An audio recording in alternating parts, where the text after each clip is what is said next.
बच्चों क्लास 12 में हम लोग बात की थी, टर्म 2 के लिए पढ़ रहे हैं और आपका चैप्टर 8 चल रहा है। इसमें ह्यूमन हेल्थ और डिजीज़, हमने ह्यूमन हेल्थ और डिजीज़ को समझा था। गुड हेल्थ के लिए क्या चीज़ें चाहिए हमने उसको जाना था। कॉमन डिजीज़ हमने ह्यूमंस में बात की थी और कॉमन डिजीज़ के तहत हमने टाइफाइड देख लिया था, निमोनिया देख लिया था। आज हम लोग देखेंगे कॉमन कोल्ड और मलेरिया को। ठीक है, कॉमन कोल्ड क्या होता है? बहुत से ऐसे वायरस होते हैं ह्यूमंस में जो क्या करते हैं, जो कुछ खास हमारी बॉडी में बीमारियां क्रिएट करते हैं, जो खासतौर पे इन्फेक्शियस डिजीज़ क्रिएट करते हैं। और वो इन्फेक्शियस डिजीज़ जो होती हैं ना, वो बड़ी खास होती हैं। अब इन इन्फेक्शियस डिजीज़ को अगर हम देखें और उनको समझने की कोशिश करें कि वो कौन कौन सी इन्फेक्शियस डिजीज़ हैं, तो सबसे पहले हम देखेंगे एक वायरस आता है, रेनो वायरस।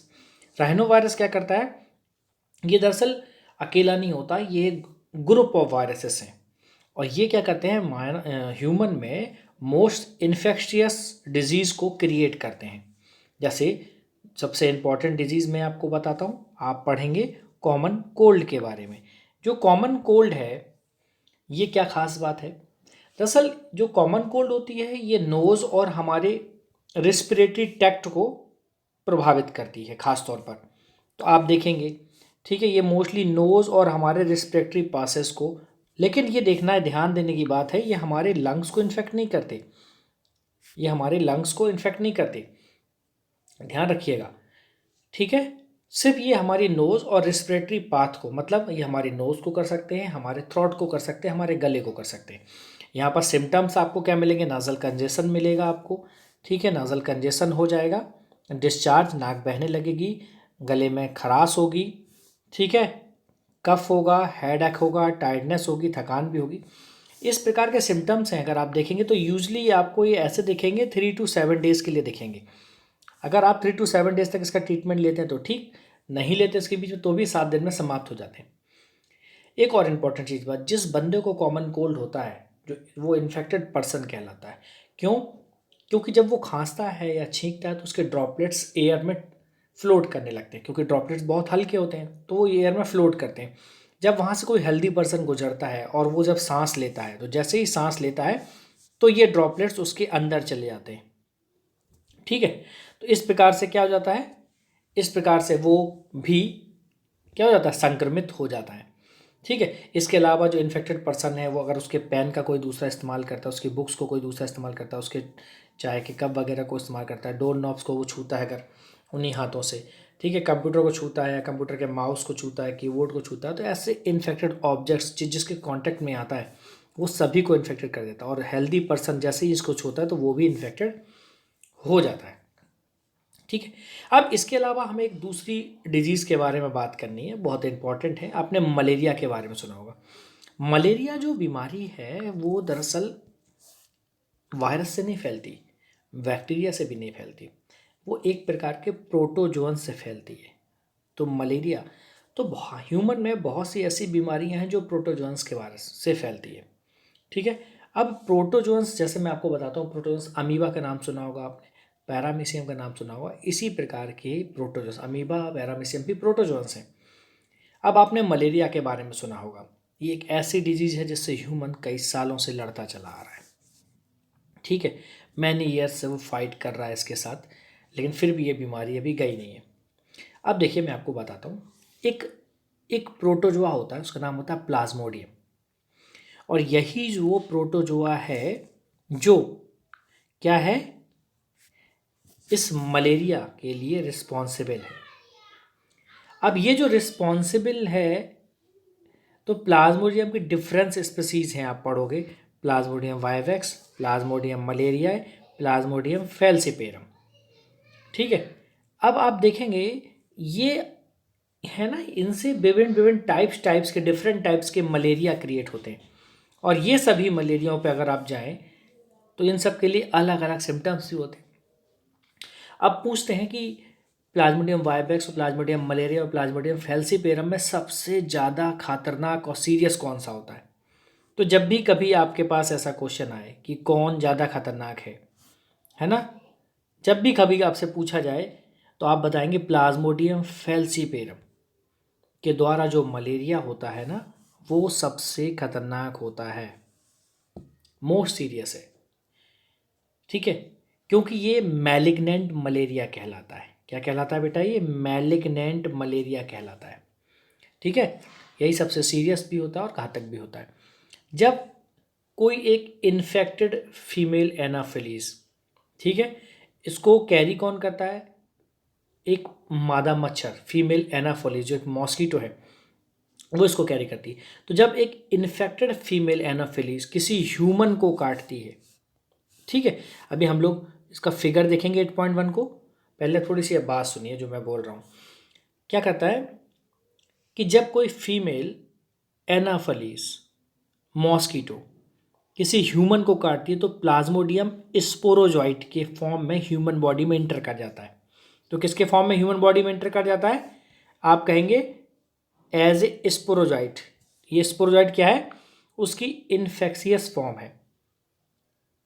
ठीक है, अब इतना पता लग गया कि कैसे इंटर करेगा। ठीक है, फीमेल एनाफिलीज मॉस्किटो आएगी, किसी ह्यूमन को बाइट करेगी और ये प्लाज्मोडियम स्पोरोजॉइट के फॉर्म में ह्यूमन बॉडी में इंटर कर जाएगा। शुरू में जो पैरासाइट्स होते हैं, वो ये जो पैरासाइट्स होते हैं, कौन से पैरासाइट्स? यही जो स्पोरोजॉइट के फॉर्म में गए थे, प्लाज्मोडियम। ये अपनी संख्या बढ़ाते रहते हैं और फिर ये क्या करते हैं? ये आरबीसी पर अटैक कर देते हैं। तो शुरू में ये अपनी संख्या बढ़ाते हैं, कहाँ बनाते हैं? तो क्वेश्चन याद रखना, ये लीवर में सबसे पहले अपने नंबर को इंक्रीज करते हैं, मल्टीप्लाई करते हैं। तो मल्टीप्लिकेशन कहाँ होता है? क्वेश्चन बिल्कुल याद रखना बेटा, बहुत ध्यान रखना, ऑब्जेक्टिव है आपका पेपर।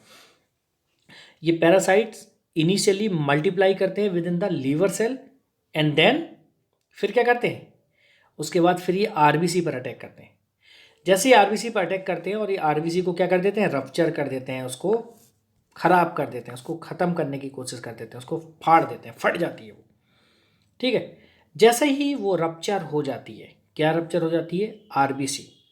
क्यों, कैसे हो जाती है? मैंने आपको बताया था, ये जो पैरासाइट्स थे, जो स्पोरोजॉइट्स गए थे प्लाज्मोडियम के, वो लीवर में पहुंचे, लीवर में अपनी सेल को मल्टीप्लाई किया, जब ज़्यादा होगा तो उन्होंने आरबीसी पर अटैक कर दिया। ठीक है, और फिर वो आरबीसी वहाँ से फट गई। अब आरबीसी जैसे ही फटती है तो उससे एक टॉक्सिन रिलीज होता है और उस टॉक्सिक सब्सटेंस का नाम होता है कौन सा? हीमोजोइन। याद रखना, इसके लिए मैं कलर चेंज कर दे रहा हूँ आपके लिए, ग्रीन में कर दे रहा हूँ। इसको बोलते हैं हेमोजॉइन। ये हेमोजॉइन क्या है? ये एक टॉक्सिक सब्सटेंस है, आरबीसी के फटने के साथ ही निकलता है। जब आप देखते हो ना, जब आपको इसमें चिल या ठिठुरन या सर्दी लगती है, हर 3 से 4 दिन के बाद आपको हाई फीवर आता है और आपको उसमें चिलनेस आती है। चिलनेस मतलब आपको सर्दी लगने लगती है। तो उसके लिए रिस्पॉन्सिबल क्या है? यही टॉक्सिक सब्सटेंस रिस्पॉन्सिबल है। ये हाई फीवर के बाद समय पे जो आपकी चिलनेस या ठिठुरन या सर्दी लग रही है, तो ये हर 3 से 4 दिन के इंटरवल पर हाई फीवर आएगा और ये होगा। ये किसकी वजह से? Due to the hemozoin. तो याद रखना है, हेमोजॉइन को याद रखना है आपको। ठीक है, अब जब फीमेल एनाफोलिस मॉस्किटो किसी इन्फेक्टेड पर्सन को काटती है, तब पैरासाइट गैमेटोसाइट्स के फॉर्म में उसके शरीर में इंटर कर जाते हैं, जिससे उसका आगे डेवलपमेंट होता है। अब आप सोच रहे होंगे फिर काटेगी।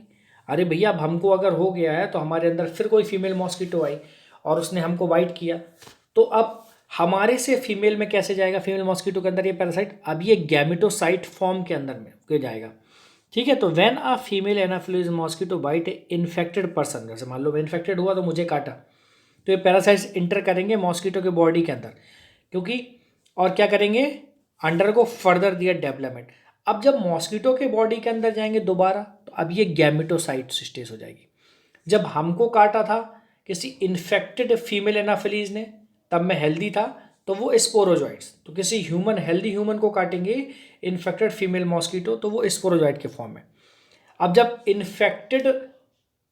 किसी इन्फेक्टेड ह्यूमन को हेल्दी मॉस्किटो काटेगा, कौन सा? फीमेल एनाफिलीज, तो वो किस फॉर्म में जाएगा?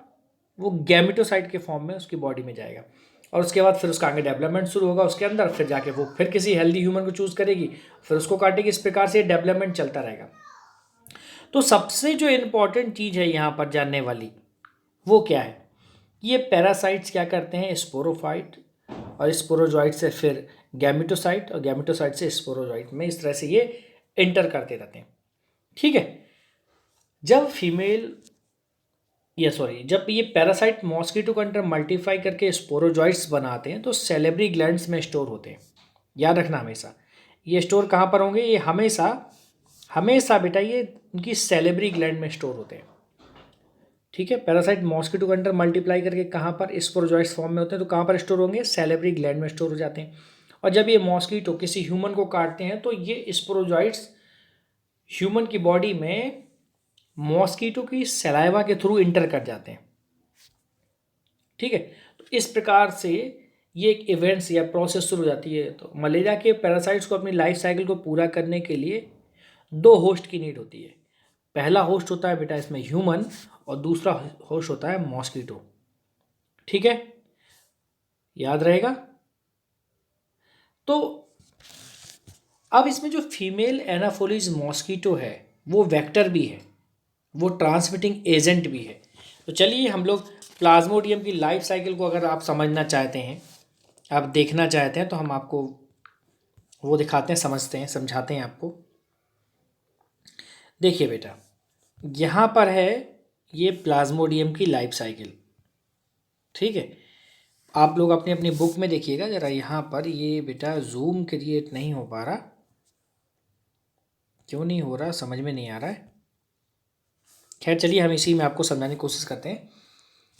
अब देखिए, इसमें सबसे पहले वाली स्टेज को हम लोग यहाँ से कहाँ से स्टार्ट करें, आप कहीं से भी शुरू करिए। हम शुरू करते हैं, मान लीजिए हम मॉस्किटो से शुरू करते हैं, यहाँ से जहाँ पर हाथ बना हुआ है। अगर हम इसको पहला मान लें, फर्स्ट, कि यहाँ पर क्या होता है, एक मॉस्किटो आया, ये फर्स्ट स्टेज है। कि यहाँ पर क्या है, एक मॉस्किटो आया और उसने किसी दूसरे ह्यूमन को काटा। ठीक है, और अपने स्पोरोजॉइट्स को इंजेक्टेड कर दिया उसी के साथ इनटू द होस्ट बॉडी।